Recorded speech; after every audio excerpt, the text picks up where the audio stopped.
Top கோச்சான Xavi Lanzhou real Madrid விட்டு போயிட்டாரு. இதுக்கு நிறைய கருத்துக்கள் வந்து சோசியல் மீடியால இருந்தாலும் இதுதான் உண்மை. ஃபேன்ஸ் சோசியல் மீடியால என்ன சொல்லுதுன்னா, ரியல் மேட்ரிட் வந்து ஜாவி லான்சோவை சாக் பண்ணிட்டாங்கன்னு சொல்றாங்க. ஆனா அது கிடையாது. ஜாவி லான்சோ தான் நான் வந்து ரியல் மேட்ரிட் விட்டு போறேன்னு சொல்லிட்டு அவர் அபிஷியலா பேப்பர்ஸ்லாம் சைன் பண்ணிட்டு ரியல் மேட்ரிட் விட்டு போயிட்டாரு. இதுக்கு மெயின் ரீசன் பார்த்தீங்கன்னா ரெஸ்பெக்ட். கிளப் சைட்ல இருந்தும் பிளேயர் சைட்ல இருந்தும் சரியான ஒரு ரெஸ்பெக்ட் வந்து கோச்சுக்கு கிடைக்கல. பிளேயர் சைட்ல இருந்து நிறைய குற்றச்சாட்டுகள் வேற. என்னை வந்து பொசிஷன் மாற்றி ஆட வைக்கிறாங்க, நிறைய பேருக்கு சான்ஸ் கொடுக்க மாட்டாங்க அப்படி இப்படின்னு. அதுவும் இல்லாமல் கிளப் சைட்லேருந்து சில ப்ரெஷரு.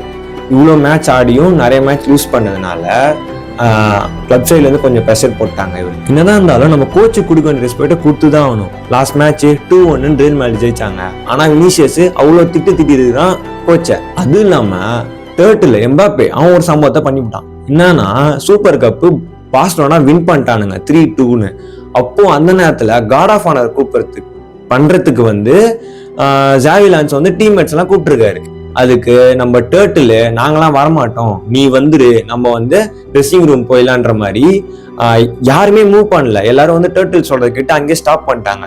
இங்க நான் என்ன கேட்குறேன்னா, டேர்ட்டில் டீம் லீட் பண்றாளா இல்லை ஒரு கோச் வந்து டீம் லீட் பண்றாரா? ஆஸ் அ கோச்சா அவர் சொல்றதான் நம்ம கேட்கணும்.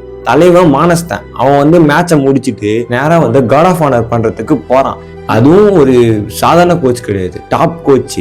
பழைய கிளப்ல அவ்வளோ சம்பவத்தை வந்து ஜாவி லான்சோ பண்ணியிருக்கு. எதுக்கு தான் இப்படி பண்றாங்கன்னு தெரியல.